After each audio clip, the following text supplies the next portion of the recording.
Take mine. Dan Carter slid his untouched dinner across the table toward the two girls standing just inside his apartment door. The older girl, maybe 11, froze. Her little sister stared at the bowl, like looking too hungry might make it disappear. Dan pulled out 2 chairs. Sit down. His 12-year-old son, Ethan, looked from the girls to the stove. Dad, I know. No, you don't. Dan ignored that for the moment.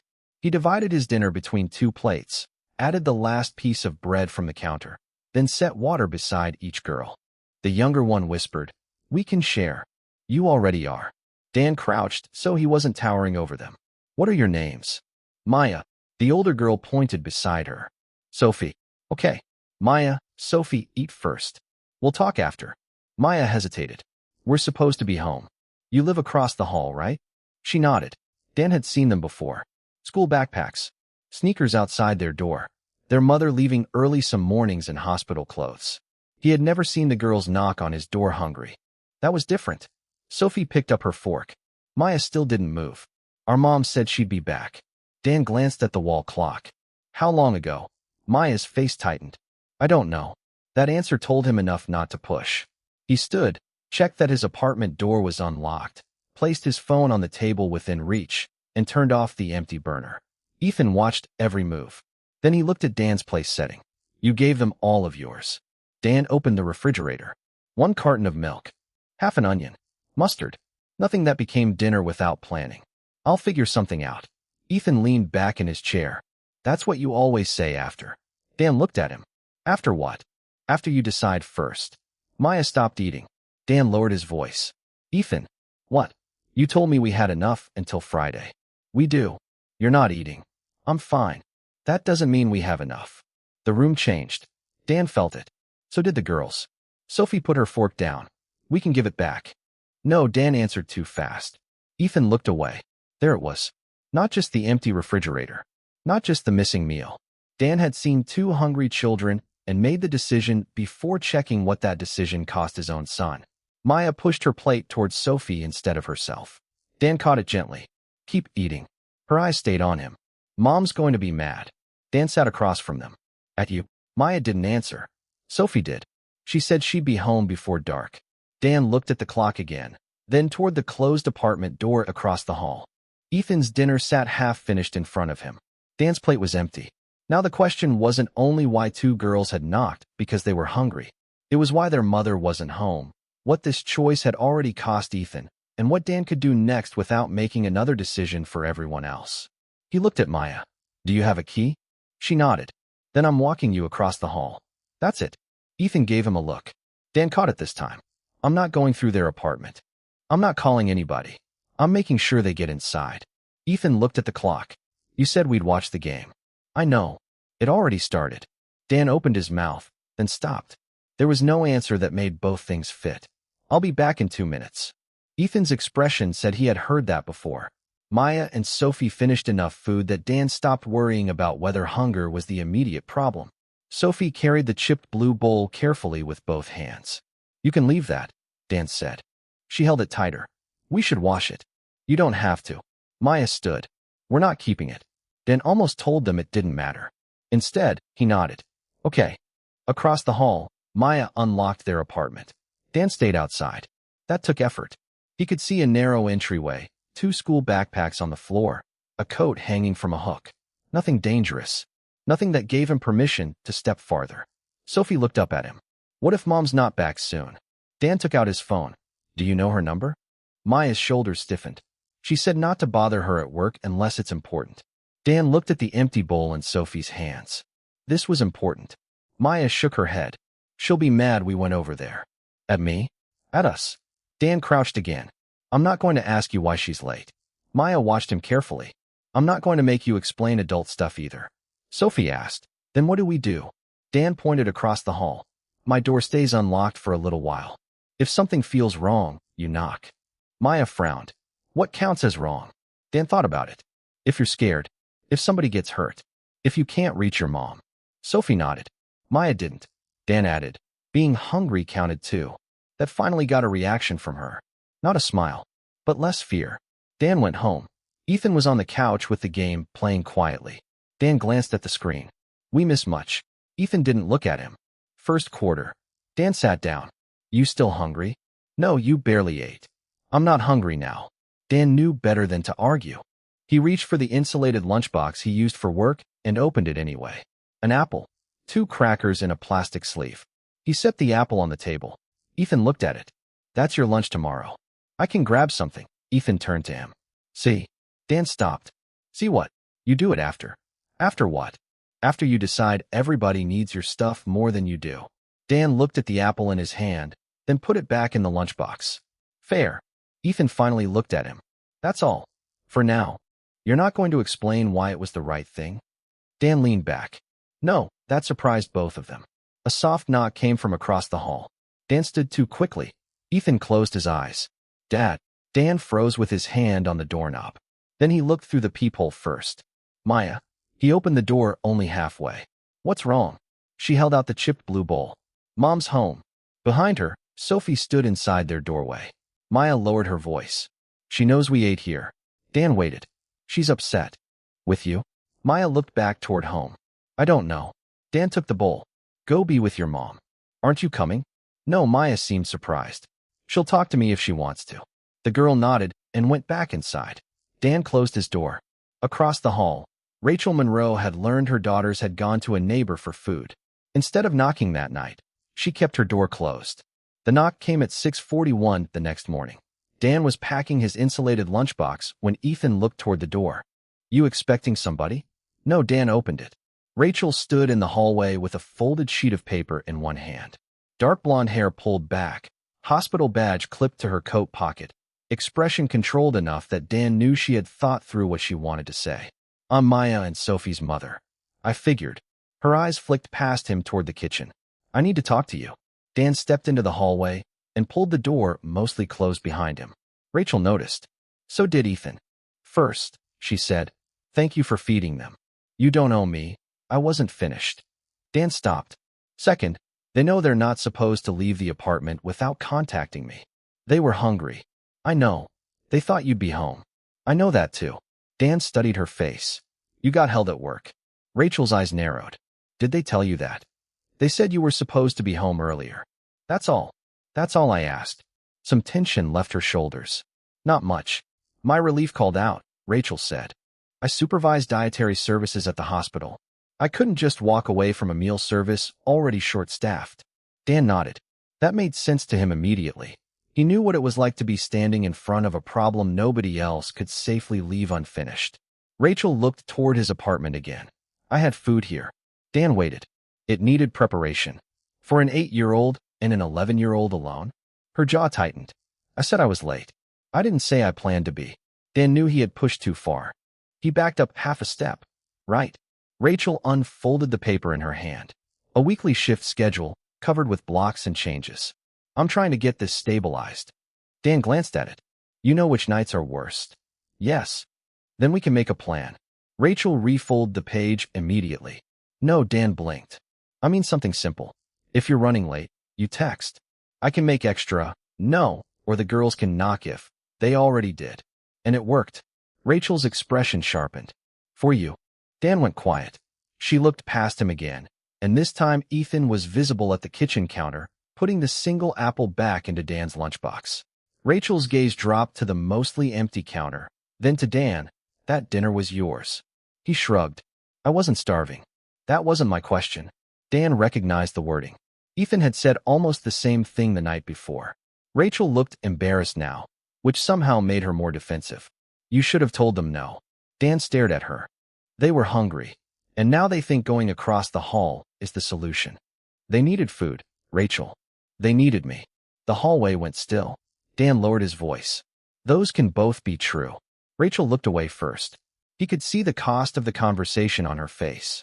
Gratitude pulled one direction. Pride pulled harder. Dan tried again. What if we keep it specific? No standing arrangement. If you know you'll be late, you text me. I check with Ethan before I say yes. If I can help, I help. If I can't, I tell you. For the first time, Rachel actually considered it. Then she folded the schedule smaller. No, Dan exhaled through his nose. Okay. Her eyes came back to him, surprised he hadn't argued. I mean it. I heard you. And the girls shouldn't come over for food again. Dan hesitated. That hesitation cost him. Rachel saw it. If they're hungry, they should call me. They were afraid you'd be mad. Her face changed. Not anger. Worry. Dan immediately regretted saying it, but the truth was already between them. Rachel looked toward her closed apartment door. I have to get them to school. She turned, then stopped. Thank you for last night. Dan nodded. Rachel went back across the hall. The door closed. Dan returned to his kitchen. Ethan zipped the lunchbox. She said no? Yeah. To all of it. Dan looked at the closed door across the hall. Pretty much. Ethan handed him the lunchbox. So what now? Dan took it. For once. He glanced at the clock. We don't decide for her. Across the hall, Rachel had restored the boundaries she wanted. But Dan now understood the real problem wasn't whether she cared for her daughters. It was whether two households under pressure could find a way to help without making either parent feel replaced. By the third day, Dan had found 3 different ways to help without calling them help. None worked the way he intended. The first was a container of soup. He made extra after work, packed half into a plastic container, and stood in his kitchen holding it while Ethan finished homework. You made too much? Ethan asked. Apparently. You don't make soup by accident. Dan looked at him. Ethan looked back. Dan set the container on the counter. I was going to offer it across the hall. Did she ask? No, did you ask me? Dan's mouth tightened. It's soup. That's not what I asked. Dan picked up the container anyway. I'm not giving away your dinner. Ethan closed his notebook. You keep saying what you're not doing after you already decide what you are doing. Dan stopped at the door. He knew the boy was right about the order. He also knew the soup would probably help. That was the problem. Dan knocked across the hall. Rachel opened the door only a few inches. She looked exhausted. Dan held up the container. I made too much. Her eyes moved from the soup to his face. No, you didn't. Dan almost smiled. You don't know that. I supervise food for a living. That took some of the air out of him. Rachel glanced behind herself. Maya and Sophie were at the kitchen table. Then she looked back at Dan. Thank you. But no. You could keep it for tomorrow. We're fine. Dan heard the finality. He nodded and went home. Ethan did not say anything when Dan put the soup back in the refrigerator. He didn't have to. The next morning, Rachel was leaving for the hospital when Dan stepped into the hallway with his insulated lunchbox. She had her folded shift schedule in one hand and her phone in the other. You're early, Dan said. I traded starts. That good. It gets me home sooner. There was enough relief in her voice that Dan understood what it had cost without asking. She looked at him. I'm trying to fix the schedule before I build my life around backup plans. Dan nodded. That makes sense. For once, he left it there. That changed something. Not much. Enough that Rachel's shoulders relaxed before she walked away. That evening, Maya knocked. Dan opened the door. She stood with her backpack still on. Is your dad? She stopped herself and frowned. Sorry. It's okay. Maya looked embarrassed. Mom's late. Dan felt the old reflex rise. Open the refrigerator. Find something. Solve it. Instead, he looked over his shoulder. Ethan was sitting at the table. Dan asked, do we have enough to share tonight? Ethan blinked. The question surprised him. He looked toward the kitchen, then at Maya. Enough for what? 2 sandwiches. Ethan considered it. Yeah. Dan nodded, then looked back at Maya. Ask your mom first. Her face fell. She's at work. Can you text her? She might not answer. Then we wait. Maya looked hurt. Dan hated that. But he did not move. 10 minutes later, Rachel replied. No. Maya stared at the phone. Dan said, okay. She looked at him. That's it. That's what she said.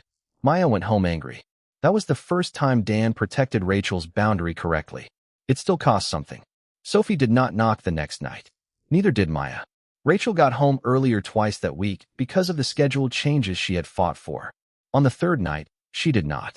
Dan saw her girls come in after school, heard their apartment door close, then heard nothing for hours. Ethan noticed too. You're watching the hallway. I'm not doing anything. That's new. Dan gave him a look. Ethan almost smiled. Across the hall, Maya and Sophie were learning not to ask. Inside Dan's apartment, Ethan was learning that his father could stop himself, but only after being reminded. Rachel's schedule was getting closer to what she wanted while her daughters were getting better at hiding when it didn't work. By the end of the 4th day, the problem had changed again. It was no longer that Dan helped too quickly or Rachel refused too firmly. It was that both of them were protecting their boundaries so hard that the children had started carrying the uncertainty between them. By the second week, the hallway had gone quiet in a way Dan did not trust. Maya no longer knocked. Sophie stopped lingering near his door after school. Rachel was getting home earlier more often, but not always, and on the nights she ran late. The girls seemed determined to make sure nobody knew. Dan noticed. He did not act. That was harder than helping. One Tuesday evening, he came home carrying his insulated lunchbox and found Rachel standing in the hallway with her folded shift schedule in one hand. She looked at his apartment door, then at him. "Do you have a minute?" Dan nodded. "Ethan's inside." "I know." That caught his attention. Rachel held up the schedule. "I got next week mostly stabilized." "That's good." "Mostly." Dan waited. She looked irritated by the fact that he was waiting. "I have 2 late nights I can't move." "Okay. And I don't want the girls guessing what to do." Dan leaned against the wall. "That sounds familiar." Rachel gave him a look. He raised one hand. "Not helping." "No," she unfolded the schedule. "I was thinking about what you said before." Dan glanced at the paper. "You said no." "I remember." "So do I." Rachel almost smiled, then stopped herself. "I still don't want a standing meal arrangement." "Fine. And I don't want them knocking every time something feels inconvenient." "Also fine. But I do need something clearer than hoping I get home on time." That was the first time she had said need without immediately taking it back. Dan looked toward his door. "Let me ask Ethan." Rachel's expression shifted. "You have to." "Yes." He opened the door. Ethan was at the table working through math problems. Dan stayed near the entry. "Rachel has 2 late nights next week." Ethan looked up. Dan continued. "She wants a backup plan for the girls. I'm not agreeing until I check with you." Ethan stared at him for a second, then put his pencil down. "What kind of plan?" Dan looked back at Rachel. She stepped into the doorway, but no farther. "If I'm late," she said, "the girls text me first. If I can't respond within 15 minutes, I text your dad and ask if they can wait here." Ethan looked at Dan. "Wait here or eat here?" Rachel answered before Dan could. "Wait here." Dan nodded. "And if dinner is involved, I ask you before I say yes." Ethan looked between them. "What if I say no?" Dan answered. "Then the answer is no." Rachel did not react badly. That mattered. Ethan leaned back. "What do we get?" Dan frowned. Rachel did not. "Fair question." She folded the schedule once. "On the evenings your dad works late. I can keep an eye out when you get home before him." Dan turned toward her. "You don't have to." Rachel's eyes narrowed. He stopped. She looked back at Ethan. "Not as payment. As part of the plan." Ethan considered it. "And if I don't want that?" "Then you say so." He nodded slowly. "Okay." Dan felt something shift. Not trust exactly. Maybe the beginning of a structure that did not depend on one person always giving and the other always refusing. Rachel looked at Dan. "Okay." He nodded. "Okay." The first late night came 3 days later. At 5:42, Dan's phone buzzed while he was finishing a service call. "Rachel, running late. Girls are home. Can they wait with you from 6 to 7? Dan read it twice. Then he texted Ethan. Rachel asked about 6 to 7. "You good with that?" The reply came a minute later. "Yeah, but no giving them my frozen pizza." Dan smiled. "Deal." That night, Maya and Sophie came over with their backpacks and their own food already packed. Rachel had prepared it before work. Sophie noticed the chipped blue bowl drying beside Dan's sink. "You still have it." Dan looked over. "Apparently." Maya rolled her eyes. "It's your bowl." "Good catch." Ethan laughed. The sound surprised everyone. The next week, Rachel returned the favor without making a speech about it. Dan's last service call ran long. He texted Ethan before calling anyone else. "Running 20 minutes late. You okay?" Ethan replied. Rachel already checked. "I'm fine."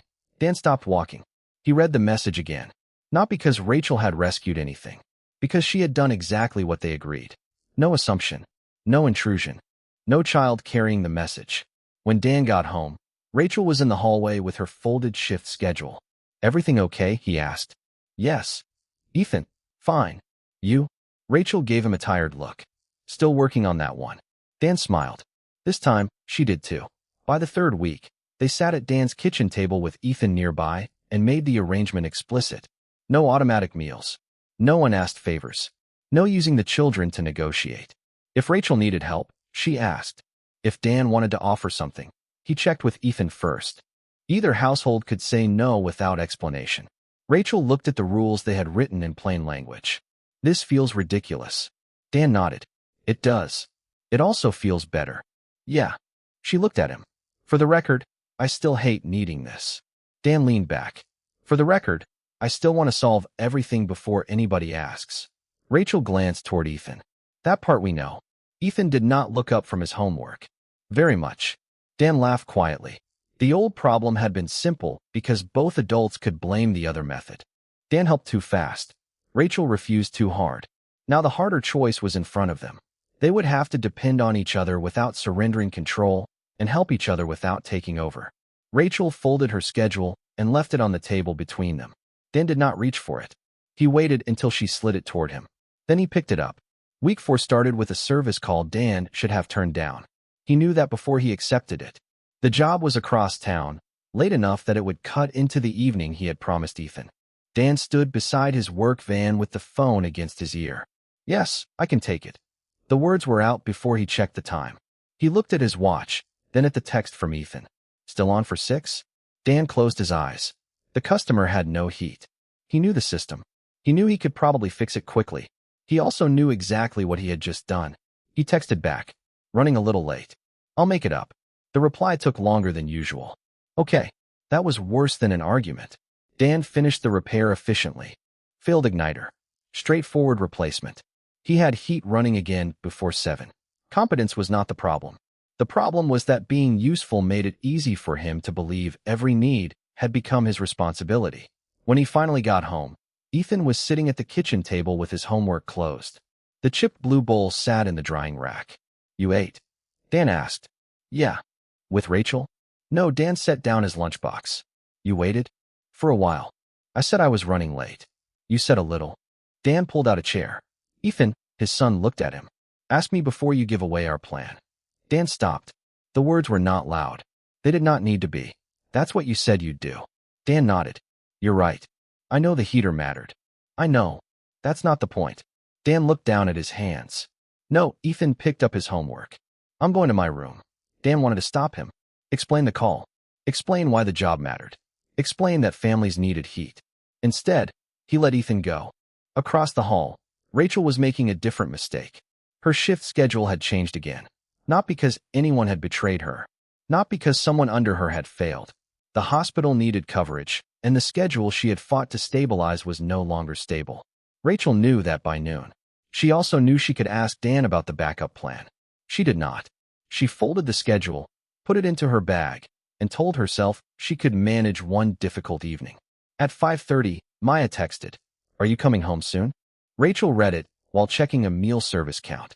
She typed back, Later than planned. Food is in the fridge. Then deleted the next sentence. If you need anything, ask Dan. She could not make herself send it. At 6:15, Sophie asked Maya if they should knock across the hall. Maya shook her head. Mom said we're fine. Are we? Maya opened the refrigerator. There was food. That was not the problem. The problem was that neither girl wanted to be the reason their mother had to ask for help again. When Rachel got home, Maya had made sandwiches. Sophie had barely touched hers. Rachel set down her bag. You okay? Sophie nodded too quickly. Maya said, We handled it. Rachel heard the pride in her voice, then the resentment underneath it. You could have called me. You were working. That doesn't mean you can't call. Maya looked at her. You don't like it when we need something while you're there. Rachel went still. I never said that. You don't have to. Sophie stared at her plate. Rachel looked at the folded shift schedule sticking out of her bag. She had wanted her daughters to feel secure. Instead, they were getting better at disappearing inside the gaps she refused to name. The next evening, Dan and Rachel met in the hallway almost at the same time. Neither looked ready for company. Dan held his unopened lunchbox. Rachel held the folded schedule. Bad day? Dan asked. Rachel gave a tired laugh. You? Yeah. They stood there for a moment. Then Ethan opened Dan's door. Dad, are we leaving or not? Dan turned. He had forgotten. Again. Rachel saw his face. Ethan saw it too. Dan checked the time. I'm sorry. Ethan's expression hardened. No, Dan stopped. You don't get to say sorry and then make me wait while you fix something else. Rachel looked away. The sentence hit both adults. Dan nodded slowly. You're right. Ethan grabbed his jacket. I'm going without you.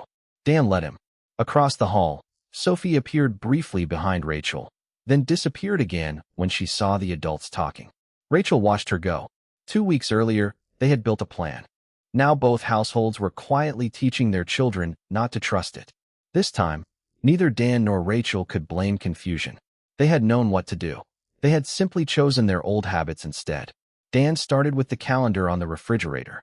Not a speech. Not another promise. A calendar. He stood beside Ethan with a pen in his hand and pointed to the next evening. You still want to go? Ethan looked at the date. You remembered? Yes. That's not what I asked. Dan set the pen down. I'm asking before I take anything else. Ethan studied him. Anything. After work. Repair calls. Helping across the hall. Whatever. And if I say I want you there, then I'm there unless it's an actual emergency. Ethan looked skeptical. You always think it's an emergency. Dan nodded. That's the part I'm changing. He did not explain further. The next evening, his phone rang while he was putting on his jacket. Dan looked at the screen, then at Ethan. Ethan waited. Dan silenced the call. You're not answering? No, what if somebody needs you? They can leave a message. Ethan picked up his own jacket. He did not smile, but he walked out with Dan. Across the hall, Rachel was doing something harder for her. She sat at the kitchen table with Maya and Sophie. Her folded shift schedule lay between them. Maya looked at it suspiciously. Did it change again? Yes. Sophie's shoulders dropped. Rachel noticed. I need to say something. Maya leaned back. Rachel kept her hands flat on the table. When my schedule changes, you do not have to pretend you're fine, so I won't worry. Neither girl answered. You don't have to hide that you're hungry. Sophie looked down. And you don't have to protect me from asking for help. Maya's face tightened. You don't like asking. I know. So why would we? Rachel absorbed that. Because I'm the adult. Maya frowned. That doesn't make it easier. No, Rachel picked up the shift schedule. But it makes it my responsibility. She took out her phone. I'm going to use the plan when I need it. Sophie looked up. Even if you hate it? Rachel exhaled. Especially then. That cost her more than the girls understood. Not because asking Dan was humiliating, but because it forced her to admit that a good schedule was not the same as a guaranteed one. 2 days later, she tested it. Her shift was running long. She texted Dan before the girls had to wonder. Running 40 minutes late. Can they wait with you from 6:15 to 7? Dan read the message at his kitchen table. Ethan was beside him. Dan turned the phone so he could see. You okay with that? Ethan looked at the clock. What were we doing? Nothing planned. Then yeah. Dan nodded and replied. Yes. No extra promise. No automatic dinner. No assumption. At 6:15, Maya and Sophie came over with backpacks and food Rachel had already prepared. Maya paused at the door. Mom actually asked. Dan stepped aside. She did. Sophie looked relieved enough that Dan noticed. He did not comment on it. Later, when Rachel came home, she knocked once and waited. Dan opened the door. The girls gathered their things. Rachel looked at him. Thank you. Dan nodded. You followed the plan. So did you. Ethan heard that from the couch. He did not look over. That was fine. Trust did not need an audience. The following morning, Dan saw Rachel in the hallway with the folded schedule. She held it toward him. Next week has one bad night. Dan reached for it, then stopped. You want me to look? Rachel noticed the pause. Yes. He took the schedule. Okay. She pointed to one block. If I ask, it's for that night only. Got it. And if you can't, I say no. Rachel nodded. Dan added. And I check with Ethan first. She looked toward his closed apartment door. That needs to stay part of it. It does. Rachel folded the schedule again. No improvising? Dan gave her a tired smile. I'm going to hate that rule. So am I. They stood in the hallway for another second. Then Rachel went to work. Dan went back inside. The plan was simple now. Ask first. Say no when necessary. Keep the children out of adult negotiation. And when helping cost something real, neither of them would pretend the cost did not exist. The real test came the following week. Dan was halfway through cleaning up after his last scheduled call when his phone rang. He recognized the number from dispatch. He almost answered without thinking. Then he looked at the time. 5:07. Ethan was expecting him home by 6. Dan let the call ring once more before answering. Carter. The job was close enough. A heating problem. Probably manageable. And it paid extra. Dan looked at the tools in the back of his van. He could already picture the likely causes. He could also picture Ethan sitting at the kitchen table pretending not to check the clock. Can somebody else take it? He listened. A pause. Then maybe, but not quickly. Dan rested one hand on the van door. He knew what extra pay meant. Groceries that felt less tight. A little room in the week. One less calculation at the store. He also knew what yes had meant the last time. I can't take it tonight. The words felt wrong in his mouth. Not because they were irresponsible. Because for years, being available had been part of how he measured whether he was doing enough. He ended the call before he could reconsider. Then he drove home. At 5:48, he opened the apartment door. Ethan was at the table. He looked at Dan, then at the clock. You're early. By 12 minutes. Ethan narrowed his eyes. That sounds suspicious. Dan put down his lunchbox. They called with another job. Ethan's face changed immediately. You took it. No. That got his attention. Dan pulled off his work jacket. I said I couldn't. Ethan stared at him. Because of me? Dan thought about the answer. Because I said I'd be here. Ethan looked down at his homework. Was it extra money? Yes. The honesty made the room quieter. Dan did not make the sacrifice sound noble. He did not say Ethan mattered more than money. They both knew rent and groceries did not disappear because a promise had been kept. Ethan nodded once. Okay. That was all. It was enough. Across the hall, Rachel faced her own version of the same choice. She had finally been offered an overtime block that would help more than she wanted to admit. The hours were good. The timing was not. It landed on the one evening that had already become the weak point in her schedule. She stood outside the hospital employee entrance with her folded weekly schedule open against one palm. For several minutes, she tried to rearrange the week in her head. Move one thing. Ask the girls to manage a little longer. Use Dan as backup. Turn the exception into another emergency. Every version ended the same way. Maya and Sophie adjusting around an adult plan nobody had actually made with them. Rachel folded the schedule, then unfolded it again. She called back. I can't take the overtime block. She listened. No, nothing's wrong. Another pause. I just can't take it. Her grip tightened on the paper. She hated how expensive that sentence felt. But she did not blame staffing. She did not blame the schedule. She did not tell herself someone else should have solved it. She had chosen extra control before and watched her daughters get quieter because of it. This time, she chose the cost herself. When she got home, Maya and Sophie were at the table. Sophie looked up first. You're home. Rachel put her bag down. Yes. Maya looked suspicious. You weren't supposed to be. I changed it. Why? Rachel pulled out the chair across from them. I was offered more hours. Maya waited. I said no. Sophie frowned. Are we in trouble? Rachel's face tightened. No, then why'd you say no? Rachel looked at both girls. Because we had a plan for tonight. Maya studied her. You could have asked Dan. I could have. But you didn't. No. Rachel rested the folded schedule on the table. Backup is supposed to be backup. Neither girl answered. Rachel did not force the moment into something bigger. She stood. Help me with dinner? Sophie got up first. Maya followed a few seconds later. That evening, Dan knocked only after Rachel texted that it was okay. He stood in the hallway with Ethan beside him. No food in his hands. No solution prepared. Rachel opened the door. You need something? She asked. Dan shook his head. Just checking the plan for Thursday. Rachel looked at Ethan before answering. Still works for us. Dan nodded. For us too. Maya appeared behind her. So nobody's changing anything? Rachel glanced back. Not tonight. Maya accepted that and disappeared toward the kitchen. Ethan looked at Dan. You said no to a job. Dan nodded. Rachel looked at him. He shrugged. Wasn't available. She understood more than the words said. Dan noticed the folded schedule on the table behind her. You change yours too? Rachel nodded. Turned down overtime. He did not congratulate her. She did not praise him. Neither choice fixed their finances. Neither choice made the next week easier.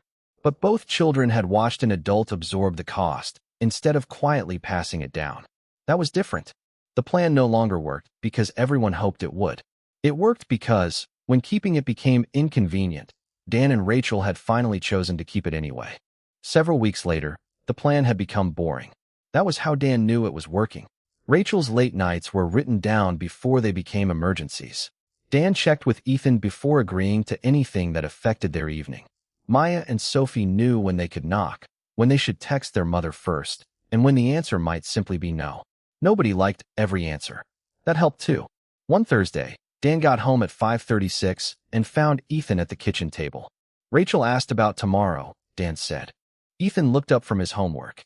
For what? She may run 40 minutes late. We doing anything? Movie. Ethan frowned. You already said yes? Dan shook his head. I'm asking. Ethan thought about it. Can they stay until 6:30? Sure. But after that I want the movie. Dan nodded. Then that's the answer. He texted Rachel exactly that. She replied a minute later. Works for me. No apology. No negotiation through the kids. The next evening, Maya and Sophie arrived with their own dinner containers. At 6:27, Rachel knocked. Dan looked at the clock. 3 minutes early. Rachel raised an eyebrow. You timing me? Ethan is. From the couch, Ethan called. Accurate. Maya laughed. Sophie carried her empty container to the sink and noticed the chipped blue bowl beside it. You still use that thing? Dan looked over. It holds soup. It's ugly. It holds ugly soup too. Sophie smiled. Rachel gathered the girls. Ready? Maya looked toward Dan. We're eating together Sunday, right? Rachel answered before he could. If everyone still wants to. Dan looked at Ethan. Ethan shrugged. Yeah. Then yeah, Dan said. Sunday was not special. That was the point. Dan made dinner in his apartment because the table was slightly bigger. Rachel brought food she had prepared herself. Ethan set out plates. Maya carried napkins. Sophie argued that 3 different vegetables should not legally count as one side dish. Rachel disagreed. Sophie objected. Nobody rescued the conversation. They ate anyway. At one point, Dan stood to get more bread. Rachel looked at his plate. You haven't finished. I know. Sit down. Dan looked at her. That in order? No, he smiled. Then I'll get the bread. Rachel shook her head. You're impossible. Working on it. Later, while the kids cleared the table, Rachel stood beside the sink. Dan placed the chipped blue bowl in the drying rack. She watched him. You know, the first time I saw that bowl, I thought you were trying to prove something. Dan dried his hands. I probably was. Rachel nodded. Now it's a bowl. That's healthier. He leaned against the counter. You want coffee? No tea. No, okay. Rachel hesitated. Then she said, I could stay a little longer. Dan looked at her. For coffee? No, he smiled. For company? She nodded. Yeah. Dan glanced toward Ethan. You good if Rachel stays for a bit? Ethan was stacking lunch containers on the counter. Are you going to make this weird? Dan looked at Rachel. Probably not. Rachel laughed. Ethan sighed. Fine. A little later, the kids were in the next room arguing over which movie to watch. Dan and Rachel sat at the table. Nothing needed fixing. Nothing needed proving. When Rachel stood to leave, Dan walked her to the door. Can I kiss you? She studied him for a second. Not tonight. Dan nodded. Okay. She opened the door, then stopped. Ask me again sometime. Dan smiled. I can do that. Behind him, the chipped blue bowl dried beside 3 ordinary lunch containers. And for once, nobody in either apartment was waiting for a crisis before asking what came next.